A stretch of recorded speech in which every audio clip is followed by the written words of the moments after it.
Friends, welcome back to my channel. आज हम देखने वाले हैं जीडीसी की जो बहाली आया है उसको पूरे डिटेल को इस वीडियो में देखने वाले हैं और ये भी बताएंगे कि आपको किस वो स्टेट से आपको अप्लाई करना चाहिए। तो चलिए शुरू कर। सबसे पहले ये जान लीजिए कि आपका जो अप्लाई जो शुरू हुआ है वो 15/7/2024 से स्टार्ट हुआ है और लास्ट डेट जो अप्लाई करने का वो है 5/8/2024 तक आप अप्लाई कर सकते हैं।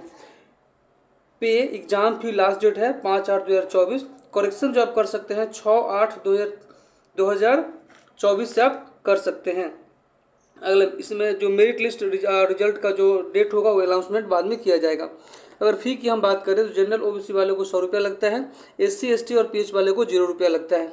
ऑल कैटेगरी फीमेल को 0 रुपया का फ़ी पेमेंट करना पड़ता है। पेमेंट आप कैसे करेंगे तो ध्यान रखिएगा, इंडिया पोस्ट पेमेंट ई चैनल सबमिशन या nearest head post office GPO के द्वारा पेमेंट कर सकते हैं, यानी ऑनलाइन माध्यम से भी आप कर सकते हैं।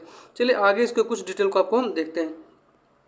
एज की अगर हम बात करें तो एज देखिएगा, मिनिमम 18 साल है, मैक्सिमम 40 साल आपको रखा गया है। एज रिलैक्सेशन एक्स्ट्रा एज पर Indian post GDS requirement rules scheduled जुलाई 2024 के अनुसार आपको मिलेगा। अगला इसमें है आपका कि वैकेंसी डिटेल्स अगर देखें तो कुल मिलाकर जो वैकेंसी है वो ध्यान रखिएगा 44,228 पोस्ट है, जिसके लिए क्वालिफिकेशन आपको रखा गया है 10th पास रखा गया है और इसमें मैथमेटिक्स और इंग्लिश आपको होना चाहिए। चलिए आगे इसमें जो दिया गया है, आगे दिया गया क्या क्या होना चाहिए ध्यान रखिएगा। आपको लोकल लैंग्वेज, आप जिस राज्य से भरते हैं वहाँ का आपका लोकल लैंग्वेज आपको जानकारी होना चाहिए, वहाँ का लोकल लैंग्वेज क्या है आपको उसके बारे में जानकारी होना चाहिए। चलिए आगे देखते हैं, आगे है। चलिए आपको हम बताते हैं कि आपको किस स्टेट से आपको अप्लाई कर। अगर आपको हिंदी की जानकारी है तो हिंदी में अगर आप अच्छे से जानते हैं तो आप उत्तर प्रदेश अप्लाई कर सकते हैं, अच्छा खासा पोस्ट यहाँ पे है।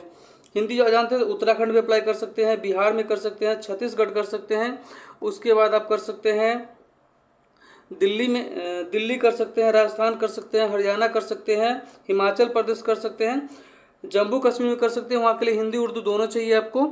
आगे अगर आप बात करें तो अगला है आपको झारखंड में भी आप कर सकते हैं, झारखंड में भी हिंदी चल रहा है, अच्छा खासा सीट यहाँ भी है। मध्य प्रदेश हिंदी है। केरला में अगर आप करना चाहते हैं तो वहाँ का आपको लोकल भाषा जो है मलयालम, ये आपको आना चाहिए। पंजाब में करना चाहते हैं तो आपको पंजाबी आना चाहिए।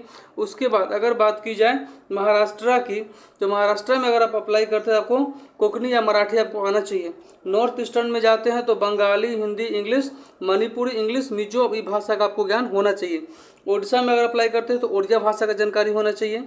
कर्नाटका में जाते हैं तो आपको कन्नड़ भाषा का ज्ञान होना चाहिए। तमिलनाडु में जाते हैं तो तमिल भाषा का आपको ज्ञान होना चाहिए। तो ध्यान रखिएगा, जिस भाषा का आपको ज्ञान नहीं है उस क्षेत्र में आप फॉर्म अप्लाई ना करें, आपको परेशानी हो सकता है। तेलंगाना में जाता है तो तेलुगु भाषा होना चाहिए। असम में जाते हैं तो वहाँ का जो लोकल भाषा है, बोडो है, हिंदी है, इंग्लिश है, बंगला है, बंगाली है, असमिया है, ये सब भाषा का आपको ज्ञान होना चाहिए। गुजरात के लिए आपको गुजराती भाषा आना चाहिए। आगे अगर हम बात करें तो अगर वेस्ट बंगाल जाते हैं तो बंगाली, हिंदी, इंग्लिश, नेपाली सब भाषा का आपको ज्ञान होना चाहिए। आंध्र प्रदेश में जाते हैं तो तेलुगु भाषा का आपको ज्ञान होना चाहिए। तो सबसे पहले आपको ये देखना है कि जहाँ से आप अप्लाई करें वहाँ का लोकल भाषा अगर आपको आता है तभी आप अप्लाई करें, अन्यथा अप्लाई नहीं करें, अन्यथा आपको वहाँ से रिजेक्ट किया जा सकता है। आज के लिए इतना ही, फिर मिलेंगे अगले वीडियो में। जय हिंद।